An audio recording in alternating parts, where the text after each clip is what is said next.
Hello दोस्तों, स्वागत है आपका हमारे यूट्यूब चैनल कैन पॉइंट पर। दोस्तों, यूके एसएससी अकाउंट्स क्लर्क से रिलेटेड हम ये आज पहला वीडियो लेकर आए हैं, जिसमें हम देखेंगे साझेदारी का सामान्य परिचय। दोस्तों, इस वीडियो को स्टार्ट करें जल्दी से। उससे पहले देश के सभी छोटे बड़े रोजगार की सूचना सबसे पहले प्राप्त करने के लिए हमारे चैनल को सब्सक्राइब करें, इस वीडियो को लाइक करें, साथ ही वीडियो को शेयर करना ना भूलें। दोस्तों, आज का टॉपिक हमारा रहेगा साझेदारी का सामान्य परिचय, पार्टनरशिप जनरल इंट्रोडक्शन।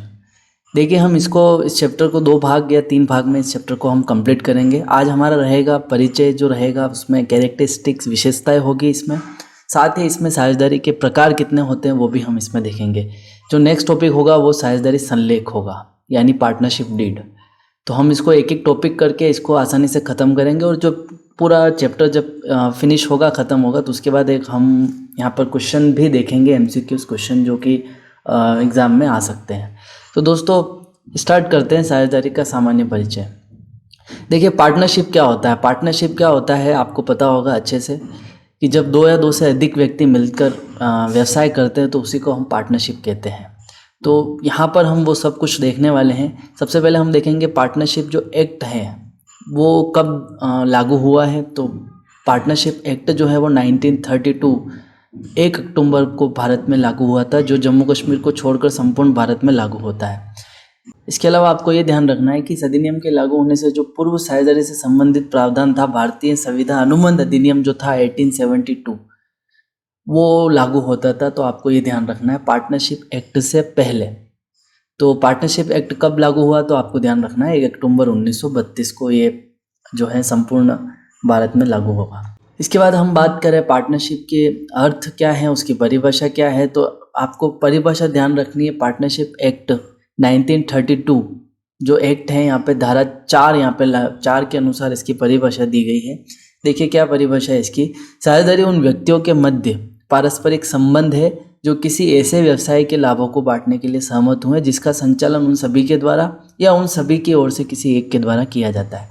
देखिए, आसान शब्दों में इसको हम समझे तो जब 2 या 2 से अधिक व्यक्ति मिलते हैं तो उनमें जो बिजनेस जो होता है वो बिजनेस को करने के लिए वह सहमत होते हैं। उसके अलावा उस बिजनेस से जो लाभ होगा उसको वो बांटेंगे, और उस बिजनेस को चलाएगा कौन, या तो सब के सब उस व्यापार को चलाएंगे, या फिर उनमें से वो एक व्यक्ति को नियुक्त कर देंगे जो उस बिजनेस का संचालन करेगा। तो यही इसकी परिभाषा है 1932 की धारा 4 के अनुसार। इसके अलावा साझेदारी में जो व्यक्ति शामिल होते हैं, पार्टनरशिप में जो भी व्यक्ति शामिल होंगे उसको व्यक्तिगत रूप से हम पार्टनर कहते हैं, साझेदार कहते हैं। इसके अलावा सामूहिक रूप से ये क्या कहलाते हैं, सभी साझेदार जब मिलते हैं तो फर्म कहलाते हैं, और जिस नाम से साझेदारी का व्यवसाय किया जाता है उसे फर्म का नाम कहा जाता है। तो ये आपको इसका ध्यान रखना है। इसके बाद है साझेदारी की आवश्यकता। साझेदारी की आवश्यकताएं क्या हैं, देखिए क्यों मतलब साझेदारी की आवश्यकता पड़ी। तो देखिए, जब हमने पढ़ा था 11th में कि एक ही व्यक्ति बिजनेस कर रहा था, तो एक ही व्यक्ति बिजनेस जब करता है तो उसको बहुत सारी परेशानियां यहाँ पर उसको परेशानियों का सामना करना पड़ता है। जैसे सीमित पूंजी, एक अकेला व्यक्ति जो होगा उसके पास पूंजी जो होगी वो सीमित मात्रा में होगी, ये आपको ध्यान रखना है। सीमित प्रबंध, यानी उसका मैनेजमेंट जो रहेगा वो भी सीमित रहेगा। फिर है क्षमता व चातुर्य, उसके पास जो बुद्धि है, जो भी उसका माइंड है वो भी सीमित रहेगा। यहाँ पे अनिश्चित अस्तित्व रहता है। तो ये जो थे वो एकल व्यापार के कुछ दोष थे। इस वजह से क्या हुआ, अकेला व्यक्ति जब बिजनेस कर रहा था, इसकी वजह से उसको महसूस हुआ कि क्यों ना किसी को और साथ में लिया जाए और पार्टनरशिप को जो है किया जाए। तो यहीं से पार्टनरशिप का जो है उद्भव होता है कि जब एक व्यक्ति अकेला बिजनेस नहीं कर पा रहा था तो यहीं से पार्टनरशिप का उद्भव हुआ। तो ये ध्यान रखिएगा। यहाँ से प्रश्न आता है कि साझेदारी की आवश्यकता क्यों महसूस हुई, तो वो आपका आंसर होगा एकल व्यापार के दोषों के कारण। और यहाँ पे शायद ऑप्शन में अगर दोष दे भी दिए जाएँ तो चारों के चारों दोष दिए जाएंगे यहाँ पे, तो आपको वहाँ पे सेलेक्ट करना है। तो एकल व्यापार के दोषों के कारण पार्टनरशिप की आवश्यकता हुई। इसके बाद बात करते हैं हम साझेदारी की विशेषताएं। देखिए, साझेदारी की क्या विशेषता है। साझेदारी की विशेषता यही कि सबसे पहली विशेषता होगी 2 या 2 से अधिक व्यक्ति का होना। तो कम से कम 2 व्यक्ति होने चाहिए, और अधिकतम जो है वो यहाँ पर रहते हैं 50, ये ध्यान रखिएगा 2014 के अनुसार। इससे पहले 20 ही थे 1932 का जो रूल्स था उसके अनुसार 20 साझेदार मैक्सिमम हुआ करते थे, लेकिन 2014 में जो बदलाव हुआ है उसके अनुसार 50 तक इसकी लिमिट हो गई है। तो मैक्सिमम 50 है, ये आपको ध्यान रखना है।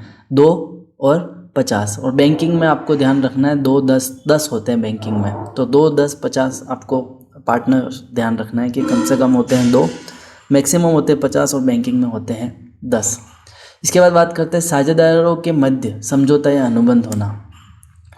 देखिए, जब हम पार्टनरशिप करते हैं, जब कोई भी साझेदार, कोई भी व्यक्ति जो है पार्टनरशिप कर रहा है, तो उनके बीच में एक एग्रीमेंट हो जाता है।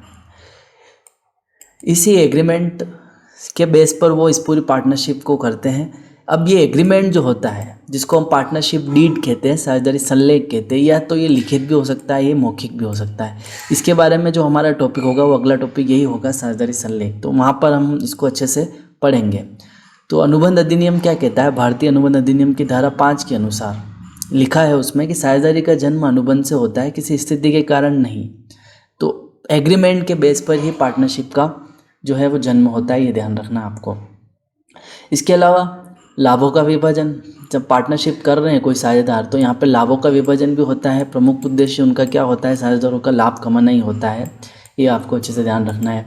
लेकिन एक चीज़ और यहाँ पे आपको ध्यान रखनी है, हानि भी जरूरी नहीं है हर बार आपको लाभ ही हो, तो आपको पता है हानियाँ भी होती है, तो हानियाँ भी वैसे ही बढ़ती है जैसे लाभ बढ़ते हैं। इनके एक निश्चित रेशो में, अनुपात में जो है वो लाभों और हानियों को बांटा जाता है। तो लाभों का विभाजन इसकी तीसरी विशेषता।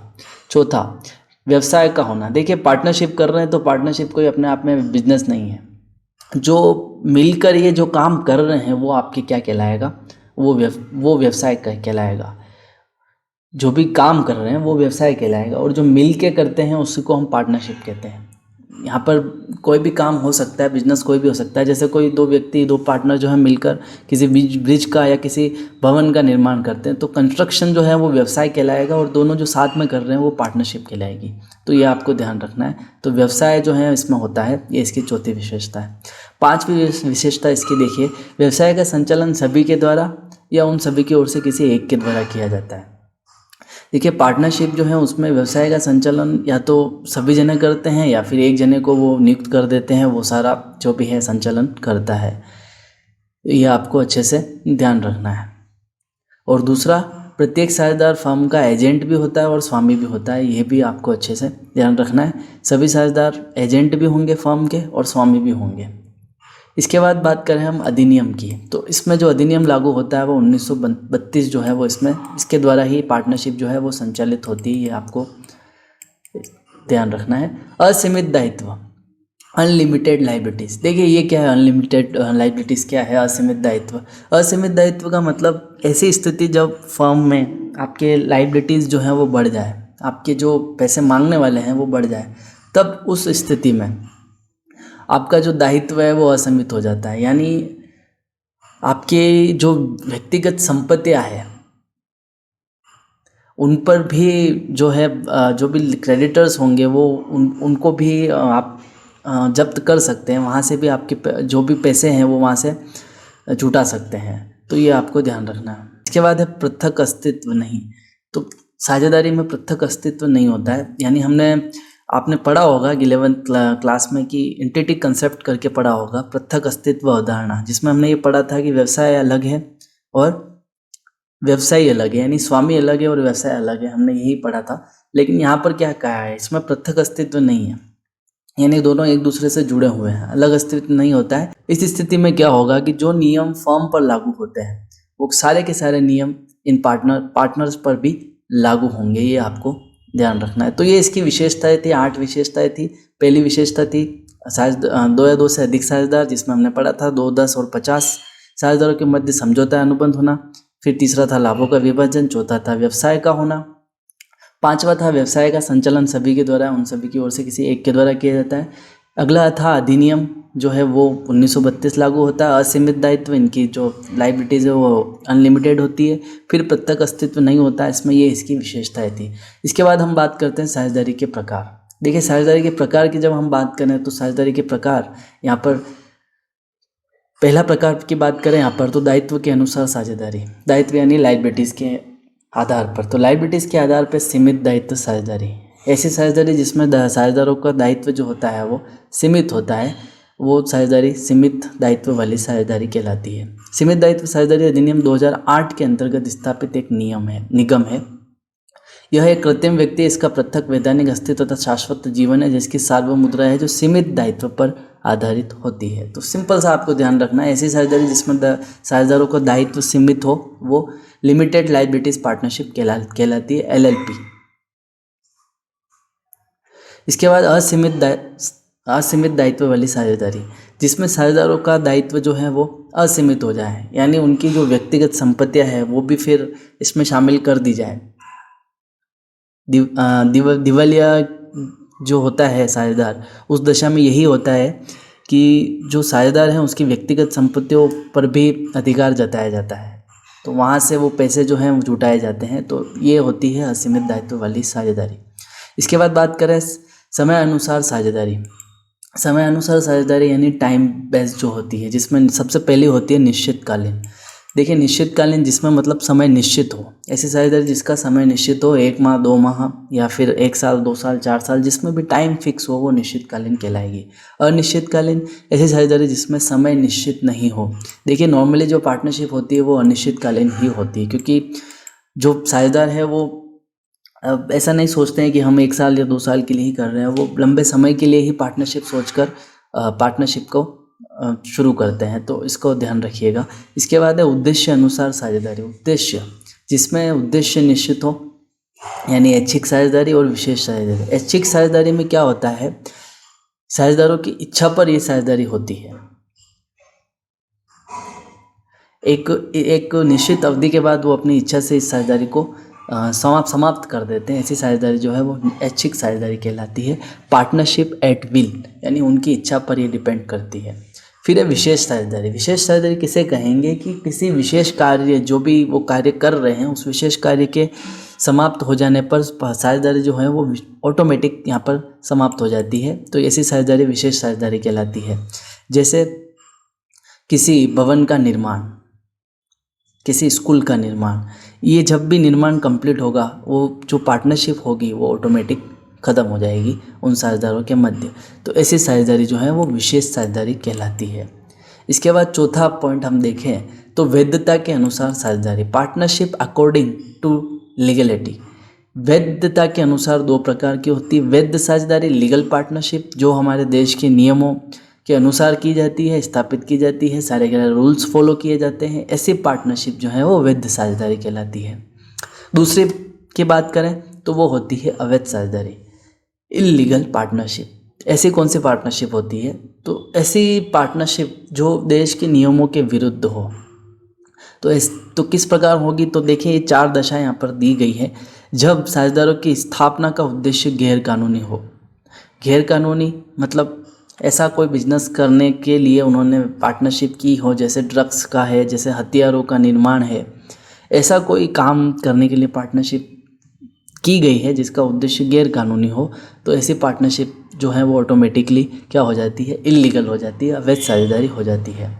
दूसरा पॉइंट, जबकि साझेदारों की संख्या 2 से कम हो जाए और अधिकतम 50 से अधिक हो जाए। देखिए, पार्टनरशिप हमने विशेषता में भी पढ़ा है, कम से कम 2 साझेदार।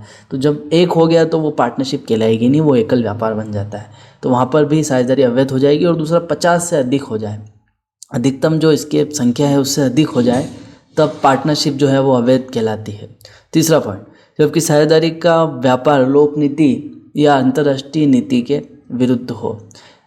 जब साझेदारी का व्यापार जो है वो लोक नीति या अंतर्राष्ट्रीय नीति के विरुद्ध हो। देखिए, हथियारों का निर्माण करना बिना लाइसेंस के, बिना परमिशन के, या ड्रग्स का व्यापार करना, ऐसे व्यापार जो है वो अंतर्राष्ट्रीय लोक नीति या अंतर्राष्ट्रीय नीति के विरुद्ध होते हैं, तो ऐसे साझेदारी जो है वो अवैध साझेदारी कहलाती है।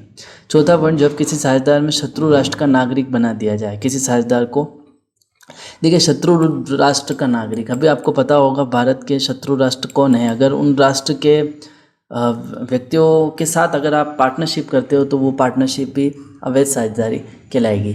तो ये देखिए दोस्तों, आज हमने यहाँ पर पढ़ा है पार्टनरशिप की परिभाषा, अर्थ, कौन से एक्ट के तहत पार्टनरशिप होती है, तो वो हमने 1932 पढ़ा है।